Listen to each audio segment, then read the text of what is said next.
মামাক কৰিব, মামাৰ ওপৰত বিশ্বাস আছে। গোৱালপাৰা জিলাৰ উচ্ছেদ হ'বই আৰু গোৱালপাৰা জিলাৰ উচ্ছেদ অবিহনে গোৱালপাৰা জিলাখনৰ শান্তি শৃংখলা সম্প্ৰীতি সংস্কৃতি কেতিয়াও বাতাবৰণ সৃষ্টি হ'ব নোৱাৰে। গতিকে উচ্ছেদ হ'বই। মামাই ডিচিশ্যন ল'ব, আমাৰ নেতা তেখেতে ডিচিশ্যন ল'ব। পৰিকল্পনা নহয়, মইতো ভাবোঁ মামাই মই অনুৰোধহে কৰিব পাৰোঁ, তেখেতে সিদ্ধান্ত গ্ৰহণ কৰিব। জুনৰ পৰাই কৰিব লাগে।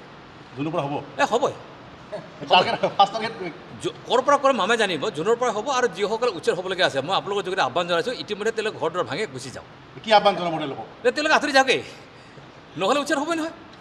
উচ্ছেদ হ'লে আমাৰ টকা পইচাৰ খৰচ হ'ব, পুলিচ বাহিনী যাব লাগিব, ফৰেষ্ট অফিচিয়েল যাব লাগিব। গতিকে সেইটো কিয় ডিষ্টাৰ্ব কৰে? যিহেতু তেখেতসকলে বেআইনীভাৱে আছে, ইতিমধ্যে তেখেতসকলে গুচি যাওক, টালিটোলা বাহিনী গুচি যাওক, ক'ত যায় যাব কোনো কথা নাই। গতিকে যাওক, আৰু নহ'লে জুনৰ পৰা উচ্ছেদ চলিব 100%। প্ৰথম কাম উচ্ছেদতে গুৰুত্ব দিছে সকলে। নহয় না, চৰকাৰ বস্তু উচ্ছেদ গুৰুত্ব দিয়ে না। উন্নয়ন গোৱালপাৰা উন্নয়ন, শান্তি, ছিকিউৰিটি চব গুৰুত্ব আছে। গোৱালপাৰা জিলাখন ছিকিউৰ্ড হ'ব লাগিব। কেনেকৈ ছিকিউৰ্ড হ'ম? যদি একদম অবৈধ নাগৰিক আহি পেলাই যদি আমাৰ ভূমি দখল কৰে, ফৰেষ্ট দখল কৰে, আমাৰ সংস্কৃতিৰ ওপৰত যদি আঘাত হানে, আমি কেনেকৈ সুৰক্ষিত হ'লোঁ? আমাৰ জীয়ৰী বোৱাৰী পিতৃ মাতৃ সুৰক্ষিত নহ'ব।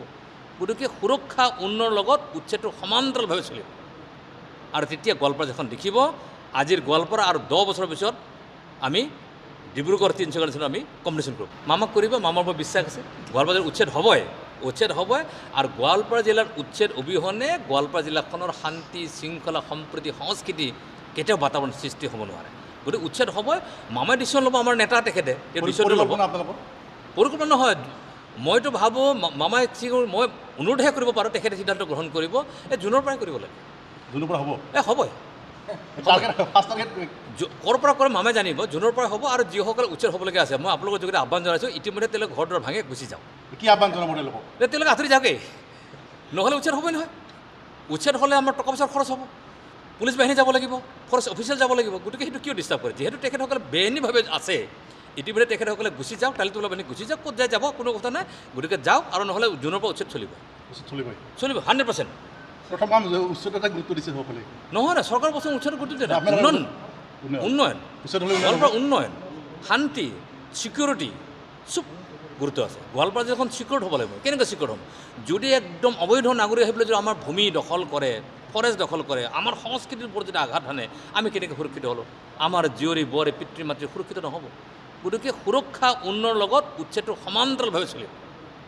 আৰু তেতিয়া গোৱালপাৰা যিখন দেখিব, আজিৰ গোৱালপাৰা আৰু 10 বছৰৰ পিছত আমি ডিব্ৰুগড় তিনিচুকীয়াৰ নিচিনা আমি কম্পিটিশ্যন কৰোঁ। মামাক কৰিব, মামাৰ ওপৰত বিশ্বাস আছে। গোৱালপাৰা জিলাৰ উচ্ছেদ হ'বই আৰু গোৱালপাৰা জিলাৰ উচ্ছেদ অবিহনে গোৱালপাৰা জিলাখনৰ শান্তি শৃংখলা সম্প্ৰীতি সংস্কৃতি কেতিয়াও বাতাবৰণ সৃষ্টি হ'ব নোৱাৰে। গতিকে উচ্ছেদ হ'বই। মামাই ডিচিশ্যন ল'ব, আমাৰ নেতা তেখেতে ডিচিশ্যন ল'ব। পৰিকল্পনা নহয়, মইতো ভাবোঁ মামাই মই অনুৰোধহে কৰিব পাৰোঁ, তেখেতে সিদ্ধান্ত গ্ৰহণ কৰিব। জুনৰ পৰাই কৰিব লাগে।